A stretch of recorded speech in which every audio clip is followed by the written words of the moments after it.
What's going on, everyone? Welcome to the Cleveland Pulse YouTube channel. I am your host, Justin Harold, and with me, as always, my co-host, Jeff Santa. Today, we are bringing you the Week 12 preview for your Cleveland Browns against the Baltimore Ravens in the AFC divisional matchup this Sunday night, where your Brownies will look to potentially get another one-up on the division. Hopefully, that's the case, but obviously, as we all know, Baltimore Ravens and the Browns have tons of history, tons of recent history. And so obviously going into Sunday night, going to Baltimore will be a tough game. And we have a lot to talk about. So Jeff, how are you feeling about this one? I'm doing good. The primetime game last year, Baltimore, was the most fun game of the year. So I'm looking forward to and it. That was a loss. Yeah, that was hopefully a loss. This time around it's the same case, but with a W. I'm glad we're wearing the 1946 uniform. So might be weird on the road, but it seems like it's going to be a cool uniform matchup. So I'm interested in that.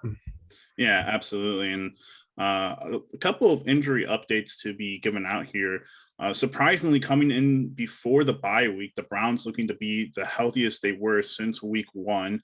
Obviously, getting a lot of guys back that we thought might be coming back after the bye week. Kareem Hunt and Jack Conklin at the top of that list, along with Troy Hill being questionable and Donovan Peoples-Jones being questionable heading into the game, and Anthony Schwartz being out. Jeff, we've heard a lot about the injury report this week, and it's kind of surprising. Like I said, a lot of guys coming back, a lot of guys playing kind of injured. We don't know what percentage they're at. Obviously, Joke is at what Joe Woods would say is 90%. So a lot of guys playing through injuries, but knowing this game is huge for them could be the reasoning for them coming back pretty soon. Yeah, the Joke at 90%. Don't like that. I wish that he's been playing 100% leading up to this game, just because we drafted him for these games.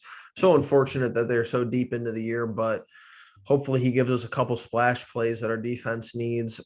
I think we're going to need the defense to play well, but you're at the point where if we don't start terrible, we're going to have the running game to control time of possession. Now, if they go down the field and score and then we turn the ball over and it's 14-0, I mean, the game's going to get out of hand rather quickly. But if we could somehow score on our first drive and, if we win the first quarter, I'm optimistic for the rest of the game.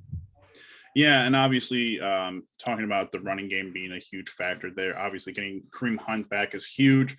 But I think it's more because the tandem of Nick Chubb and Kareem Hunt offers a dynamic that even with D'Ernest Johnson running as well as he has, I don't think he does as well as Kareem does in the passing game. And so obviously we've tried to implement Demetric Felton into that role, and he hasn't quite panned out the way we'd hope.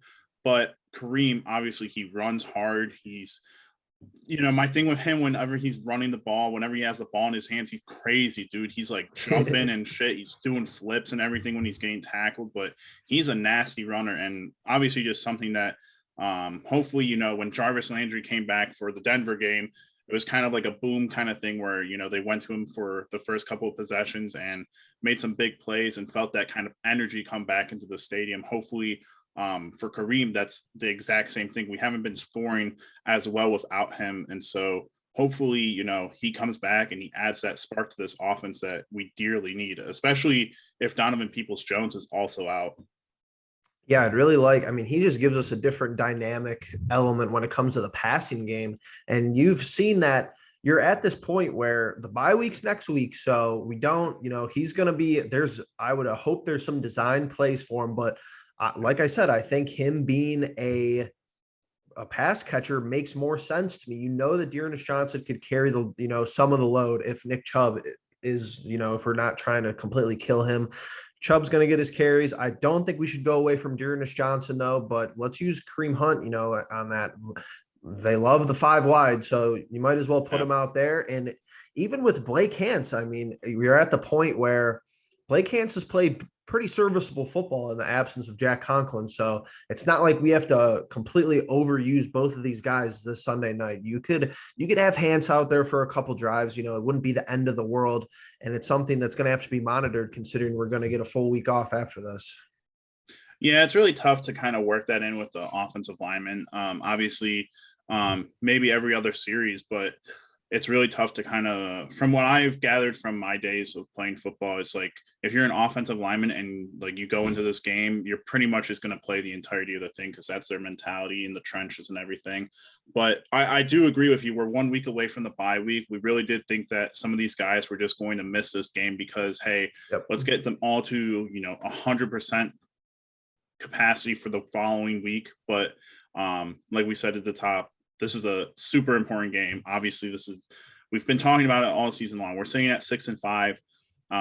We've been playing games that have been closer than we'd like, winning some, losing some. And, the games that we've dropped have been, bad. And this just means that division games, typically they cost 2, but now they're costing 3 times as much in terms of the importance of, securing these wins. And, I think Baltimore is the one team right now. Obviously, we lost to the Steelers, but going to Baltimore Sunday night, taking up a win before our bye week would be instrumental in, reigniting that kind of flame that we had towards the later half of last season going into our playoff push. And it's a crucial game. So there's a lot to get, just jacked up about for this. And it's you look around the rest of the division, you see that Cincinnati and Pittsburgh are playing each other down in Cincinnati. So you're picking up a game on somebody, you're picking up a game on the Ravens if you win, you're picking up a game on somebody else. So you're at the point where the NFL has backloaded this schedule so far weighted in the back of the year for the AFC North that it's every game, like, I don't even know what to say. It seems like a game where nobody thinks we're going to win. And I kind of like that, especially on the road. But like you said, like we've talked about, we're getting healthy. So it's at the point where this NFL season has made no sense anyways. So if we're getting into predictions, I kind of like us. I like us this week. I really do. I think it could go fast or it could go bad quickly. I do agree. I think that's the glaring problem with this team is that we're at the point where 6 minutes into the first quarter, I'm going to have a handle on the game probably. And I'm hoping that we could get some luck down the stretch. Maybe we could get some calls or whatever, but I want us to win a close one down the stretch in Baltimore. Yeah, Jeff, and you're not wrong about, things have gotten out of hands for the Browns this year, and they've shown no sign of, answering back in a great way. Obviously, we watched those Cardinals and Patriots games, and those games were almost unwatchable after halftime or at the beginning of halftime. And so, this Ravens team, we all know the story. Lamar Jackson's a great quarterback against the Cleveland Browns. He has been since his career started in Baltimore. And we need to pick up a win. We need to pick up a win for Chemist of Fancy's sake. We need to pick up a win because of Baker Mayfield's stakes. There's a lot going on with this team, just in general with the team, being at 6-5. There's a lot that can go wrong, but on the flip side, if we win this game, there's a lot that can go right from this point out. You have a good outlook on the rest of the season, going into the bye week, going back to Cleveland to play Baltimore again after they have to play Pittsburgh the following week. So a lot of good things that can come out of this if we get a win. I don't know if you want to talk about anything else. Obviously, the one thing I wanted to make a note of was, weirdly enough, I saw John Johnson and Anthony Walker had like a little combined press conference, not like a press conference, but they were speaking to the media together. And I believe it was Anthony Walker who made the comment about the Dolphins game, which I found intriguing. Hopefully that means that they've had that kind of discussion. They've had that kind of film work with Joe Woods in terms of implementing some of the things that the Dolphins did so well against the Ravens. Dude, you gotta send pressure at Lamar. It's basically the bottom line. It makes me nervous because I wish we had Troy Hill for that case. Well, yeah, that as well. But it makes me nervous that, of course, he sits last week. So that's making me a little bit nervous. He's probably going to be the healthiest that he's going to be, for them. But it's like they had to recognize that that's the issue. So we're at the point where it's, the simple thing is to be like, we hope Joe Woods blitzes. But if they don't have that figured out, then they have bigger issues than that. I think that they have something dialed up for that, which makes me super nervous. And I think we saw the team bring pressure last year And it's not about bringing pressure. It's about making a tackle. If we Yes. bring people and he spins out of it, it's someone's open downfield. He runs for 40 yards. It's over. I mean, it's not, you have to have sure-handed tacklers. We're getting Takk McKinley back. Hopefully that's big. Yeah. We have 2 D tackles who have played subpar football. We've seen Tommy Togiai these past couple weeks, but they're banged up. They've had these moments where they look terrible on the offensive side of the ball. They have a lot of injuries. So their wide receiving core, per the usual for a lot of these teams, does not really scare me outside of, the big play potential. Mark Andrews scares me. Tight ends and mobile quarterbacks been our problem all year. Yep. So it's it's a Joe Woods kind of game, I think. Yeah, absolutely. And for me, the one thing that I can always remember from my days back in, playing for Coach Pappas at Sandward High School, legend. When we played very mobile quarterbacks, we had the 2-yard rule, which was, rush your lanes and make sure that you don't get any higher than that. Cause with these guys that can escape through the different lanes, if you're bringing pressure and every lane's filled, they don't have anywhere to go. But if we're, watching Myles Garrett fly up the field, the C gap's going to open up, or the B between the B and the C is going to open up, and Lamar will take off. We all know that's going to happen. But you're right. They have looked bad at times this season. Obviously they've had a lot of close games or games where they've had to come back from. And so we're just going to have to apply the pressure. Hopefully, our offense starts to click now. Well, we haven't really seen that in a long time since the Bengals game.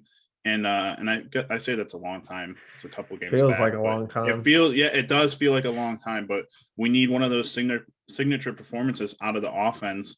And then we need, what we've been getting from the defense more than less is that, 20 points or less. If it's, 24, we should still win that game, hopefully. Yep. But it's just going to be, divisional game. It's going to be tough no matter what. The reason that the Ravens work is because of Mark Andrews, really, because you're forcing your linebackers to make a decision on, are we going to spy Lamar the whole game and basically let Mark Andrews run wild, or are you going to do the vice versa? So that's what I'm looking at. Preseason, I had JOK as the player to watch for this game. I'm sticking with it. I think he needs to be the spy. I hope that we have some other linebackers that could step up in coverage. I have this as a low-scoring game preseason, but I'm switching to, I'm going to say 31-30, Browns on the road. We need to win a shootout. We have not won a shootout all year long. We've lost all of them.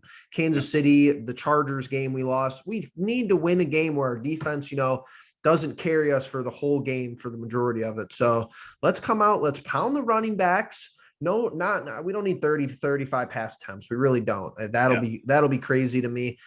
I'd love to see Kareem and Nick Chubb on the field simultaneously. Doesn't seem like the MO, but I know people have been waiting for that, me included.